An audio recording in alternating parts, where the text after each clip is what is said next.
Hey everybody, this is my deep sandbed tank, and right now I have 3 German blue rams in it.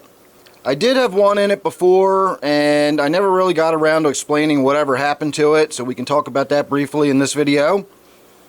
I think it became egg bound. It looked perfectly normal, it looked very healthy, it was shiny, bright, colorful, vibrant, it was doing all of its normal feeding behavior, it was active, good personality, and then one day I noticed it started to look like it had a distended abdomen, almost like it was constipated. It did not look like it was bloated. It did not look like it was experiencing any kind of dropsy symptoms or anything like that. It was very isolated to its belly.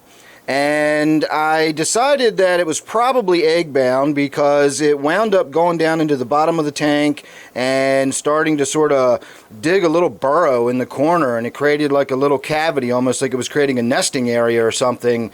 And within 36 hours of me first starting to notice that it looked a little swollen and lethargic, it was dead. I mean, it happened really fast. And again, its body was not swollen, only its belly, and its colors were bright and vibrant, and it was pretty much dead in the little pit that it had dug for itself. So it's weird. It was almost like it dug its own grave. It was a little creepy almost.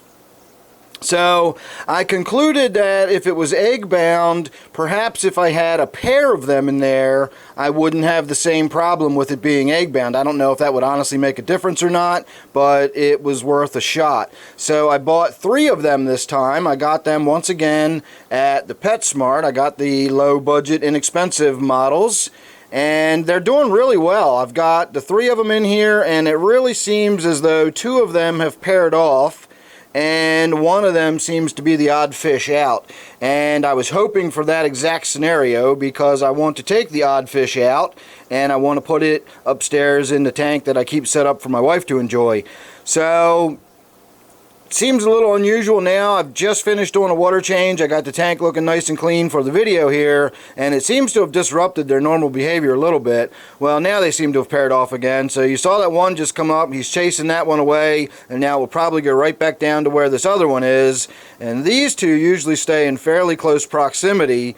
They do a little bit of the chasing and darting. The larger one seems to chase the small one around a little bit, but it almost seems like, I don't want to say playful, but it doesn't seem aggressive necessarily. This one over here that is very wisely hiding behind the woodwork, that one gets chased aggressively if it gets too close to these other two. If this big one with all those bright colors on it especially sees this one, it really just immediately goes after it. You notice how it's hiding right behind that piece of wood in relation to the position where the other fish was. The other fish couldn't see it where it's sitting right there. And so I think it's time to move them. They've definitely outlived their 2 or 3 week quarantine period. They didn't really quarantine, they really went into this tank. But before I put them in another tank, I wanted to make sure they were okay in this one for several weeks, and they have been. We've got 2 that have paired off apparently, and now it's time to move the 3rd one. So that's going to be tonight's video. So that's what they look like in this tank, and next when we see them we will be upstairs, and that odd man out will be in a brand new tank.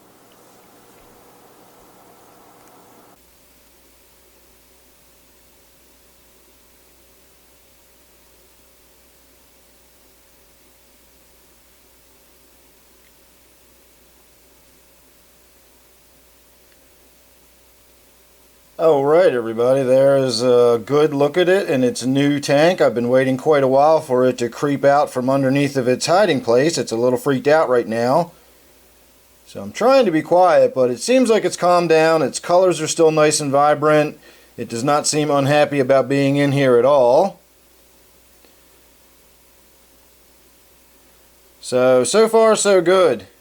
I really wish I had done a before and after on this tank before I got in here and started filming, but it was kind of spur of the moment and I wanted to get the tank ready for the fish to come in, and so we're not going to get a look at what this tank looked like before I did the water change. But I removed a lot of water sprites, so as always I've got water sprite for sale. I pulled a bunch of Java moss out of here. I even pulled a lot of Java fern out of here. If you see that chunk connected to that rock right there. That's just sort of tucked under the rock. That's not really growing attached to it. And so I removed probably about 80% of that big clump of java right there. I also removed a lot of java moss. Don't know if I mentioned that yet. And I left that big Anubias alone. I think that's really pretty in there, so I left it by itself and left it all alone. So the fish in the tank seemed to look good. It was kind of interesting. I tested the water between the two tanks, and the only real difference was the general hardness in this tank is a little bit more. They're both near nothing, but this one just has a little bit more than nothing. The tank downstairs has pretty much nothing. So that was a slight difference. And the nitrate level was a huge difference. The nitrate in this tank is probably, even after the water change, the nitrate in this tank is probably still above 60 part per million.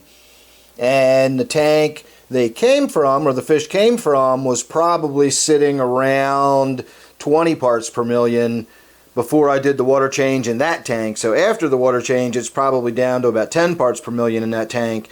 So quite a significant jump in nitrate. The alkalinity in this tank was about the same as the other one, and the pH in this tank is actually a little bit lower. Not a lot lower, they're both acidic, but this is around 6.2 and the tank in the basement is around 6.8. So there are some slight differences, but the waters are very, very similar. But surprisingly, despite the nitrate being so radically different, 80 parts or 60 parts per million in this tank versus, we'll say, 10 or 20 in the other tank, yet when I did a total dissolved solids test, they came out almost identical. I had 412 parts per million total dissolved solids in the basement, in the tank the fish came from, and I've got 416 parts per million in this tank. So, not sure how that worked out. It's just coincidence, I guess. But all in all, the tank water is so similar that I'm not concerned about any kind of shock or transition. In fact, I just poured the fish straight in. I didn't do any acclimation or anything else. And as far as the temperature goes, I don't know if both thermometers within my heaters are calibrated identically or not, but they both say 79 degrees, so they're within a degree or two of each other, and so I'm not worried about that at all. A little 1 or 2 degree shift in temperature is not going to bother these fish at all. One last thing, I also got in there and I lifted the hood I should say, and I cleaned all the growth and all the stuff that was on the underside of the lid, which was also blocking a lot of the light. And of course I also changed out the filter pad and cleaned out the biological filter, which is getting a little backed up. So basic maintenance on this tank, but I did get it opened up so lots and lots of light shines in, and that will be for the purposes of enjoying that amazing German blue ram right there. These Pristella Tetras aren't bad looking either. I always like this tank. And I've got one, I should have two, but I only see the one. If you look way in the back down on the bottom, maybe we can make it out. There it is, you can see that. Red Wag, Platy, I've got those everywhere.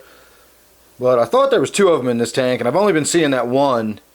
And it seems really freaked out and just laying low in the bottom. I noticed the red wag platies seem to be a little more sensitive to water changes than other fish. They always seem to lie on the bottom or huddle around the surface for a little while after water changes. I'm not exactly sure what's going on with that, but maybe we'll talk about that in an upcoming video too. So make sure you're subscribed, that way you won't miss anything I got coming up. Don't forget I offer memberships now, all that good stuff. I do live streams every Friday and Sunday at 8 p.m. You don't want to miss those. So thanks for watching this one. I'll see you real soon in the next one.